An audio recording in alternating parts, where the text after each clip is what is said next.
The ability to single-handedly destroy nations. That's the power of a special grade. However, did you know that according to Gojo Sensei, the new generation won't be limited to special grade, meaning these characters have a chance to surpass these monsters. So who are they?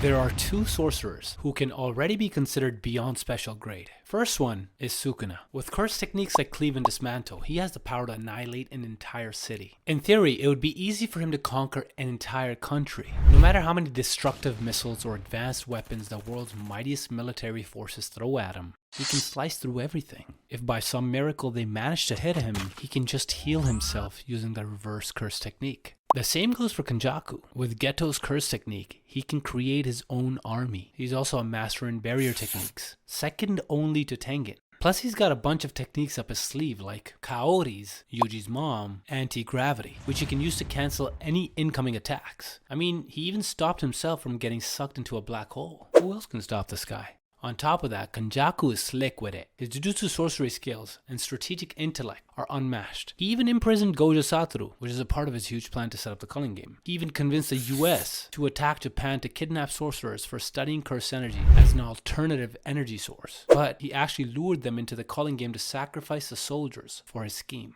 I know, big brain. With Sukuna and Kenjaku's overall intellect and power level, these guys are prime candidates to become or even surpass a special grade sorcerer. They might be overwhelmingly powerful, but they're not invincible. And the reason is Yuji Itadori. Gojo mentioned two interesting things about Yuji. One is that he'll either be as great as his sensei or will surpass him. The other is that Yuji's body will soon adapt to Sukuna's curse technique. This means he could have the power to decimate an entire city, although it might not be as destructive as Sukuna's, given Sukuna's greater amount of cursed energy. Another power-up comes from his cursed womb brothers, and since Yuji ate them, there's a chance he gained multiple cursed techniques, such as his fan-titled power, Claws of Calamity. And since he has those claws now, he can use that to subscribe.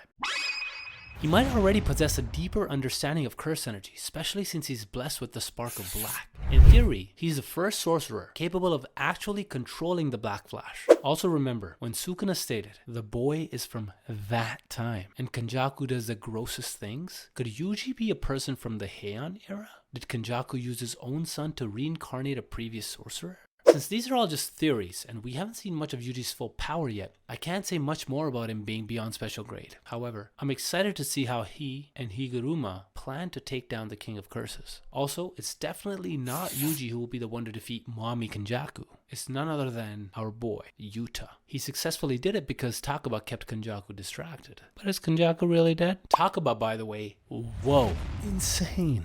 Just like they said, he has the power to oppose Gojo Satoru, which means his abilities are on par with or even beyond a special grade. This is already proven by Kenjaku, since Fumihiko has the power to manipulate reality. Actually, it's a bit more complicated than that. Kenjaku explained that Takaba's technique goes beyond just embodying and enforcing imagination. Even his mind is compelled to respond. He referred to it as soul resonance. For Takaba, these situations are nothing but simulations, but the damage Kenjaku suffers in these scenarios is all real. The thing is, that's just his curse technique, not a domain expansion. Imagine if Takaba had a domain expansion. Now that would be funny. What's even funnier is that Kenjaku, despite having a hard time dealing with Fumihiko, actually enjoyed their fight.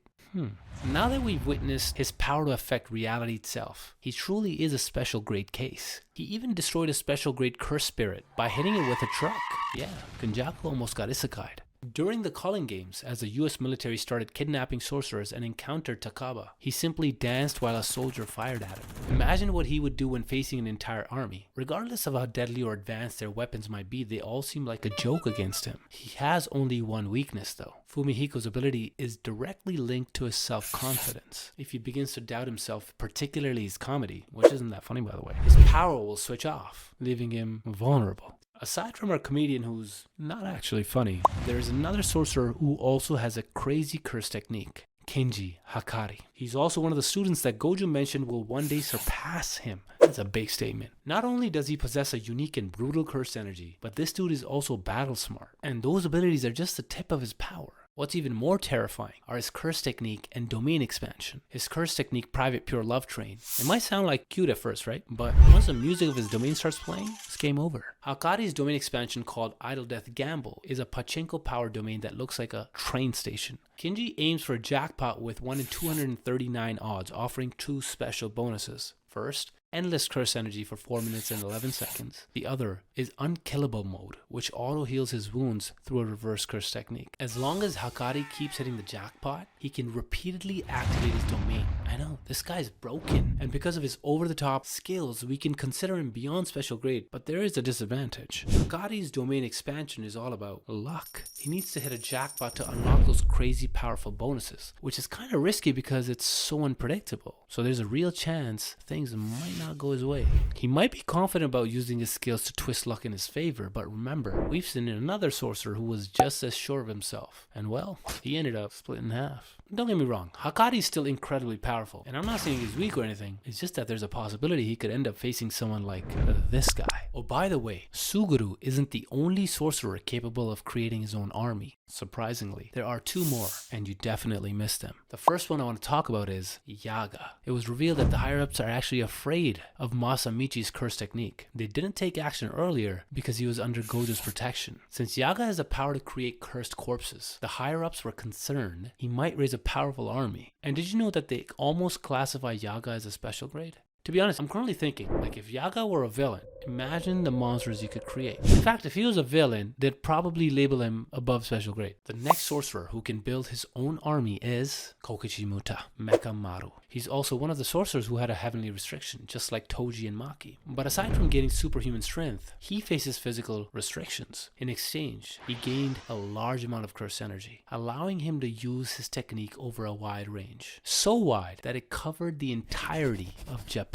A whole country. That's why he can control puppets at long distances like Mekamaru. During his fight against Mahito, we witnessed how fast he can create his puppet. He even made his own Go-Go Power Rangers. If he had escaped right after being healed by Mahito and immediately ran straight to Gojo to explain Kenjaku's plan and show him the giant Gundam, they would have gotten along. And a Jujutsu Kaisen. Roll credits. But no, he chose the warrior's way. Died and missed his chance to get a girlfriend. Well, at least he didn't miss too much. I mean, having a girlfriend and dying is almost the same, right guys? Kidding, ladies. I need a girlfriend. So we've seen how destructive Kokichi's power can be. He possesses intellect and strategy, has the ability to learn quickly, and can even create his own army. With this combination of abilities, it's clear that Kokichi has the potential to become, or even surpass, the level of a special grade sorcerer. Sad thing is, he's dead. Since we're all sad that Mekamaru and Yaga are dead, it'd be smart for you to subscribe.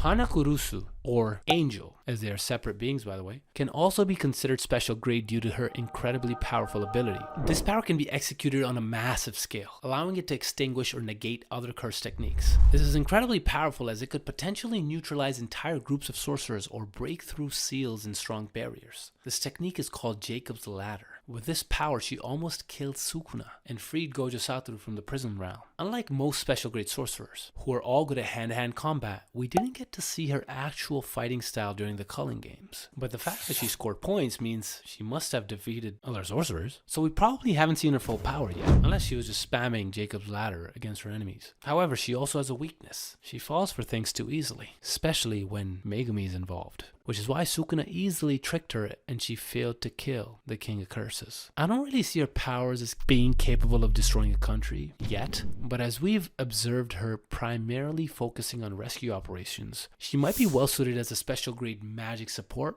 What are your thoughts? Side note, why does she call Megumi the Destined One? Because she has a crush on him and wants him to be her destiny? Hana and Megumi sitting in the tree. Kissin. But think about it. I do know the answer to that. But first, let me explain why Megumi can be considered special grade or even beyond that level, obviously. The 10 Shadows technique allows Megumi to hide in shadows or store objects within it. The best part is that he can summon 10 Shikigami that he can use as weapons for both defense and offense. Megumi works well in a group and can provide valuable support to his allies. His Shikigami can assist not only him, but also his entire team in many ways. He's also a smartass, using clever tactics, and he has a deep understanding of Jujutsu. For example, he used his domain to create a hole in Dagon's domain for his allies to escape. Though let's not forget, he has a weakness. He sucks in close hand-to-hand combat, and like most sorcerers, Megumi has a finite amount of curse energy. and must manage it carefully during battles. According to Gojo, Megumi's power can rival the Limitless and the Six Eyes, which answers the question that he can surpass a special grade level. We saw this in action because of Mahoraga, which is basically a god. That creature can adapt to nearly anything, and even Sukuna had a hard time fighting the beast. One of the most powerful uses of the Ten Shadow technique is when one of his Shikigami dies. He cannot summon it again, but the power of the deceased Shikigami can be inherited by another, such as Divine Dog Totality. In theory, the reason why Hana calls Megumi the Destined One could be related to his ability to potentially revive the dead.